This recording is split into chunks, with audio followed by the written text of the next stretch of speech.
दोस्तों, इजराइल के सैनिक एक के बाद एक नई चाल चलने की कोशिश कर रहे हैं, एक के बाद एक नया दाव चलने की कोशिश करते हैं, लेकिन हमास के लड़ाके हर बार उनके हर दाव को उल्टा उन्हीं पर मार देते हैं। एक और बार इजराइल की सेना ने गजा के अंदर एक दाव चला कि हम हमास के लड़ाकों से लोहा लेंगे।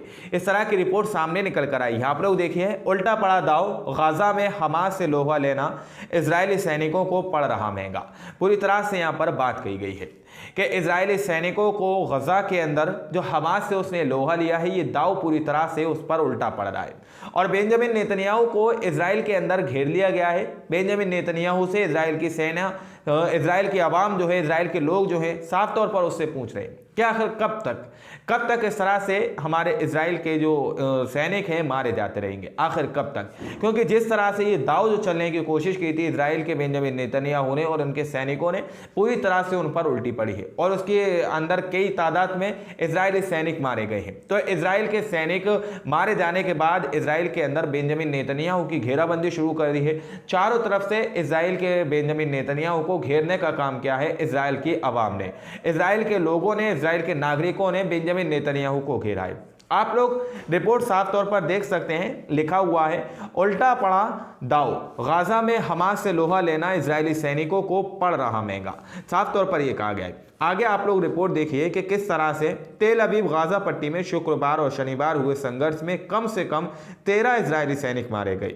इजराइल की सेना ने रविवार को ये जानकारी दी। अक्टूबर के अंत में इजराइल के जमीनी हमले की शुरुआत के बाद से इजरायली सैनिकों की मौत का ये सबसे अधिक आंकड़ा है और एक संकेत है कि हमास कई हफ्तों के भीषण युद्ध के बावजूद अब भी लड़ाई लड़ रहा है। साफ तौर पर यह बात कही गई है कि रविवार और शुक्रवार में जो है, जो सबसे बड़ा हमला हुआ है, हमास के लड़ाकों ने जो हमला किया है जिसमें 13 इजरायली सैनिक मारे गए हैं।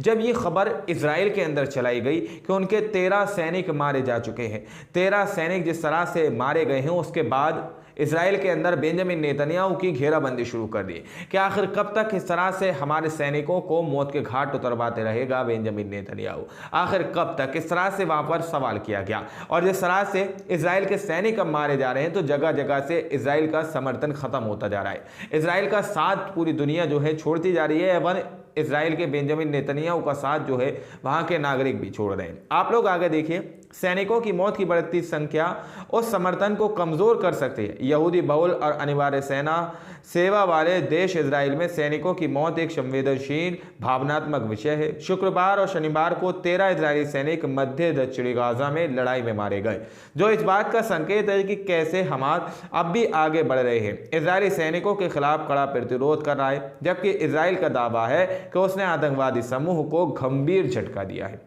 यह सिर्फ दावा कर रहा है, लेकिन इजरायली सैनिक साफ तौर पर मारे जा रहे हैं। हमास के लड़ाके कोई दावा नहीं कर रहे। शनिवार और शुक्रवार को जो झड़प हुई है, पूरी तरह से हमास के लड़ाकों ने 7 अक्टूबर के बाद का ये भी सबसे बड़ा हमला बताया जा रहा है, जिसमें एक ही साथ 13 इजरायली सैनिक मारे गए हैं। आगे आप लोग देखिए, जमीनी आक्रमण शुरू होने के बाद से मारे गए इजरायली सैनिकों की संख्या 152 हो गई है। शनिवार की रात हजारों लोगों ने तेल अवीव में भारी बारिश के बीच प्रदर्शन किया और नेतन्याहू को उनके अपमान से बुलाते हुए बीबी बीबी हम तुम्हें अब और नहीं चाहते के नारे लगाए। नेतन्याहू ने और सैन्य नीतिगत विफलताओं के लिए जिम्मेदारी लेने से इनकार कर दिया और कहा कि लड़ाई खत्म होने के बाद वह कठिन सवालों का जवाब देंगे। साफ तौर पर वहां पर बीबी ओ बीबी वाले नारे लगाए गए हैं और कहा गया है कि हम तुम्हें अब और नहीं चाहते के नारे लगाए गए हैं। बीबी बीबी अब हम तुम्हें और नहीं चाहते, इस तरह के नारे वहां पर लगाए गए हैं। और इजराइल का बेंजामिन नेतन्याहू कह रहा है कि यह युद्ध खत्म होने के बाद हमें कड़े सवालों के जवाब देने होंगे। इस सवालों के जवाब के दायरे में हम गिर सकते हैं, क्योंकि इजराइल के सैनिक जिस तरह से मारे जा रहे हो, हर उनका मिशन जो है, उनका जो भी वो अपना एक एम बनाते हैं, हर तरीके से उन पर पलटवार हो रहा है। तो इजराइल का बेंजामिन नेतन्याहू समझ चुका है कि अब हमारी शिकस्त करीब है, हमारी हार करीब है और वो कह रहा है कि ये युद्ध खत्म होने के बाद हमें बहुत बड़े सवालों का सामना करना पड़ सकता है। आगे देखिए, फिलिस्तीनी रेड क्रिसेंट ने रविवार सुबह कहा कि खान यूनिस में उसके द्वारा संचालित अल अमल अस्पताल की इमारत के अंदर इजरायली ड्रोन हमले में 13 साल के लड़के की गोली लगने से मौत हो गई। फिलिस्तीनी रेड क्रिसेंट ने इस बारे में कोई और विवरण नहीं दिया। साफ तौर पर बताया जा रहा है कि 13 साल के लड़के पर यहाँ पर ड्रोन से, इजराइल के ड्रोन से उसकी मौत हो गई है, गोली लगने की वजह से। जिस तरह से शुरू से ही इजराइल इस तरह की खबर देता आ रहा है कि वो मासूम बच्चों पर ही हमला कर रहा है, बेकसूरों को अपना निशाना बना रहा है, बुजुर्ग महिलाओं पर जो है अपना हमला और नरसंहार जो है पूरी तरह से शुरू किया हुआ है। उसने एक बार फिर ये साबित किया 13 साल के बच्चों पर ड्रोन से, गोली से जो हमला किया गया है। आगे देखिए, इजराइल और फिलिस्तीन दोनों और हताहतों की संख्या बढ़ी है। वहीं संयुक्त राष्ट्र सुरक्षा परिषद ने फिलिस्तीनियों के लिए मानवीय सहायता की शीघ्र आपूर्ति और सभी बंधकों की रिहाई को लेकर एक प्रस्ताव पारित किया है। हालांकि प्रस्ताव में संघर्ष विराम का जिक्र नहीं किया। अंतर्राष्ट्रीय संगठन की तरफ से ये बात कही गई है, संयुक्त राष्ट्र की सुरक्षा परिषद ने यह बात कही है फिलिस्तीनियों के लिए वहां पर तुरंत ही शीघ्र जो सहायता है शीघ्र ही आपूर्ति की जाए, वहां पर जो भी जरूरत है वो पहुंचाई जाए। संयुक्त राष्ट्र की बात की तरफ से ये कही गई है, संयुक्त राष्ट्र परिषद ने यह बात कही है कि फिलिस्तीनियों के लिए तुरंत ही वहां पर मानवीय सहायता भेजनी चाहिए, तुरंत ही वहां पर जो है मानवीय सहायता भेजी जाए। हालांकि उस पत्र के अंदर जो है युद्ध विराम का जो है जिक्र नहीं किया गया, इस तरह की बात कही गई है।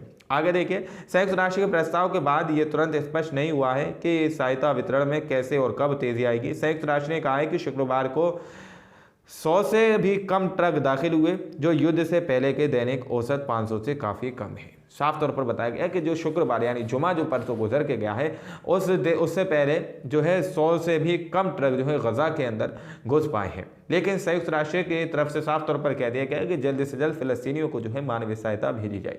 अंतर्राष्ट्रीय की तरफ से ये बात कही गई है, अंतर्राष्ट्रीय संगठन की तरफ से बात बोल दी गई है कि फिलिस्तीनियों के लिए वहां पर मानवीय सहायता भेजी जाए। हालांकि इजराइल जो है पूरी तरह से समझ चुका है कि उसकी जो विफलता है, जो उसके लड़ाके मारे जा रहे हैं, अब उससे तो सवाल होना ही होना है। उससे सवाल पूछा जाएगा तो वो उसके क्या जवाब देगा, जिस तरह से उसके सैनिक मारे जा रहे हैं। अब ये बहुत बड़े सवालों के घेरे में फंस चुका है और इजराइल को एक के बाद एक बड़ी चोट मिल रही है। इजराइल के सैनिक जिस तरह से मारे जा रहे हैं। बाकी आप लोग क्या सोचते हैं, अपनी राय कमेंट सेक्शन में हमें जरूर दीजिएगा। मिलते हैं अगली वीडियो में, जब तक के लिए अपना ख्याल रखिएगा।